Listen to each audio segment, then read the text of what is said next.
Let's learn how to save archived Facebook stories to your gallery. So if you've uploaded a photo or a video to your Facebook stories, and they are now in your stories archive, then let's learn how to save them or download them to your photo gallery. It's really easy to do it, and the process is the same for both iPhone and Android devices. Let's open the Facebook app on our device and then go to your Facebook profile. When you get here, you want to tap on the three dots. This is going to open up our profile settings, and now we want to open our Facebook archive. I don't have anything in here, but I'll open the Stories archive right here.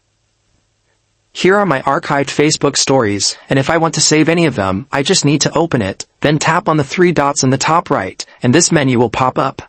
You'll see a couple of buttons, and you want to tap on the Save This Story button. This is going to download our photo or our video to the photo gallery on our iPhone or Android phone.